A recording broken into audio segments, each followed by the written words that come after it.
여러분은 기대한 만큼 실망이 큰 일들이 있었다면 어떻게 풀어가십니까?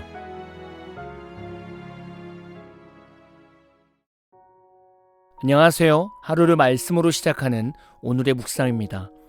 오늘은 사무엘상 16장 1절부터 5절까지의 내용을 묵상하겠습니다. 먼저 말씀을 듣겠습니다. 여호와께서 사무엘에게 이르시되 내가 이미 사울을 버려 이스라엘 왕이 되지 못하게 하였거늘 내가 그를 위하여 언제까지 슬퍼하겠느냐. 너는 불에 기름을 채워가지고 가라.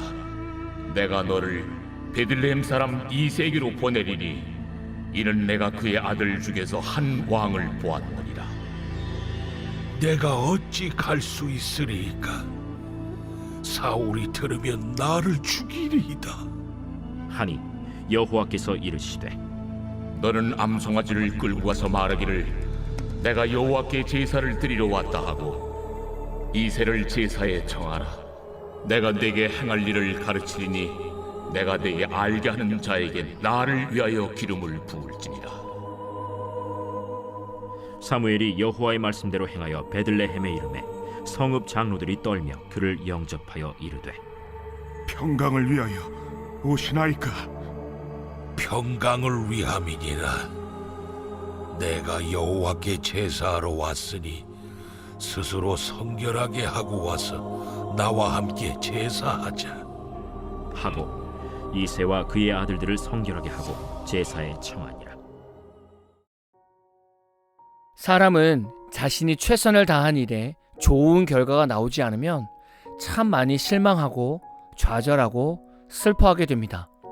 이런 모습은 사람이라면 누구나 다 가지고 있는 감정이겠죠. 그렇다면 우리가 최선을 다한 일에 좋은 결과를 얻지 못했을 때 왜 실망하고 좌절하고 슬퍼할까요?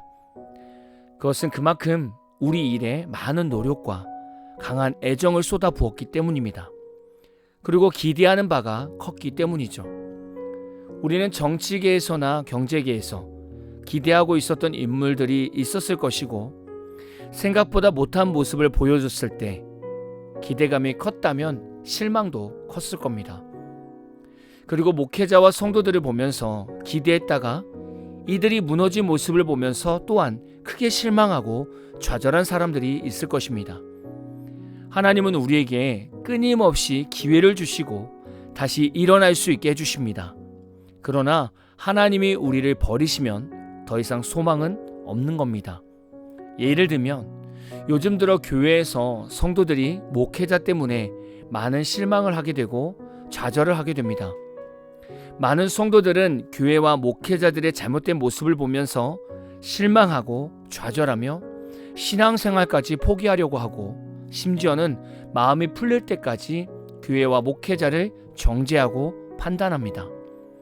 그러나 오늘 말씀을 빗대서 앞의 상황을 생각해 보면 하나님께서 불순종 때문에 버린 교회와 목회자가 있다면 우리는 굳이 그 교회와 목회자를 위해 정죄하는 죄를 범할 필요도 없고 슬퍼할 필요도 없는 것입니다. 당연히 내 헌신과 봉사가 들어간 교회이며 내 헌금이 들어간 교회이다 보니 많은 정이 들었을 것입니다. 그래서 더더욱 화를 내는 것이죠.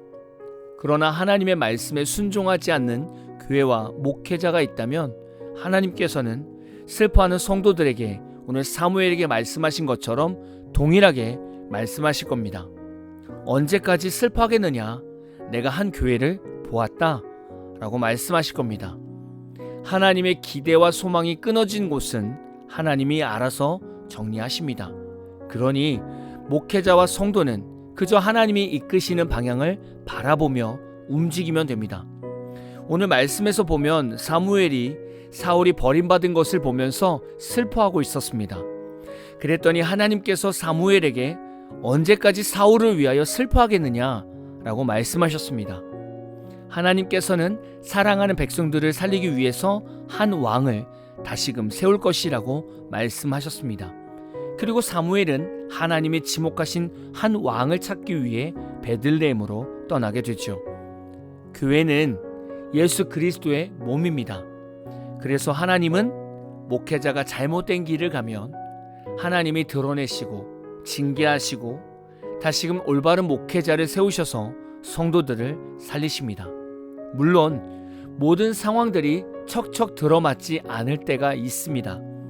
저희 교회 같은 경우에는 이전 목회자와 성도들이 여러 가지 일로 어려움이 있었고 결국 성도들이 다 떠나게 되었습니다. 그리고 목회자도 하나님의 사명을 내려놓게 되었습니다. 그리고 이 교회에 저를 불러주셔서 다시금 교회의 기초를 쌓게 하시고 성도들을 한 명씩 보내주셔서 교회 공동체를 만들어주고 계십니다. 분명 이전의 상황 가운데 하나님이 보시기에 좋지 않은 모습들이 있었기 때문에 하나님께서 다 흩으시고 다시 교회를 세워가신 것 같습니다. 저희 교회 같은 경우에는 오늘 말씀처럼 바로 목회자가 세워지지 않은 것이죠. 완전히 교회 문이 닫힐 때까지 하나님은 계속 몰고 가셨습니다. 하나의 소망도 기대하지 못하게 만드신 거죠. 그리고 다시금 하나님께서 교회를 세우고 계십니다. 그러나 대부분의 교회나 사업장에서는 하나님께서 다음에 세워질 사람을 미리 준비해 두시고 하나님의 때에 세워 가십니다.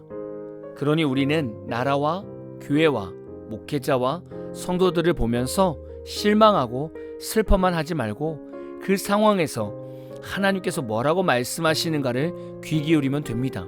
혹시 이 묵상을 듣고 계신 성도님 중에서 교회와 목회자 때문에 마음이 상한 분이 계시다면 일단 하나님의 뜻을 구해보십시오. 하나님, 제가 어떻게 하기를 원하십니까? 교회를 위해 끝까지 기다리기를 원하십니까? 아니면 다른 교회를 보여주시기를 원하십니까? 라고 물어보십시오. 그리고 사업 가운데 어려움이 있으신 분이 있다면 하나님, 제가 이 사업을 위해 계속 기도하며 유지하고 있어야 합니까? 아니면 하나님께서 새로운 사업을 주시기를 원하십니까? 라고 기도해 보십시오. 하나님의 방법은 우리의 생각과 완전히 다릅니다. 이 부분을 믿으셔야 앞에 기도처럼 기도할 수 있습니다. 이번 한 주간도 하나님 안에서 올바르게 걷는 우리 모두가 다 되시기를 진심으로 축복합니다. 오늘 마무리 찬양은 파인워십의 아무 희망도 없을 때라는 찬양입니다. 찬양 후에는 잔잔한 연주곡이 있습니다. 말씀을 생각하면서 기도하는 시간을 가져보십시오.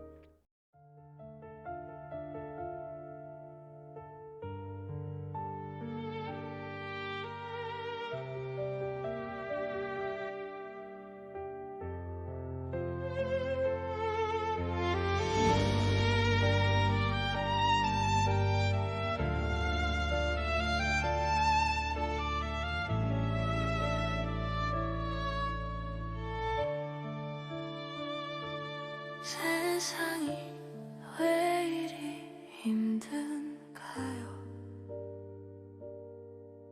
외로움과 고난에 무너져 도와주소서, 도와주소서. 후회 없이 고난 없이 주님이여 도와주소서. 주님 믿음과 용기와 힘을 주소서.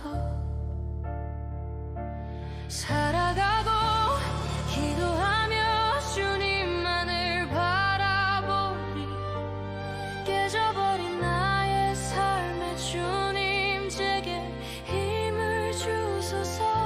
이 아픔도 이 슬픔도 버텨가며 기도하리.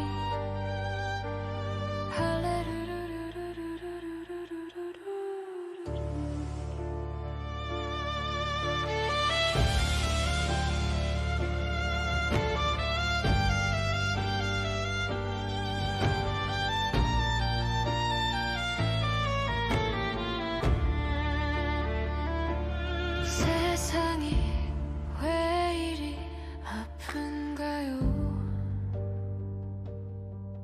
괴로움과 아픔에 무너져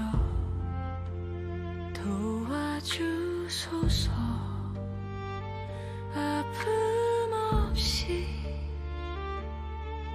아픔 없이 슬픔 없이 주님이여 도와주소서. 주님 희망과 기쁨과 힘을 주소서.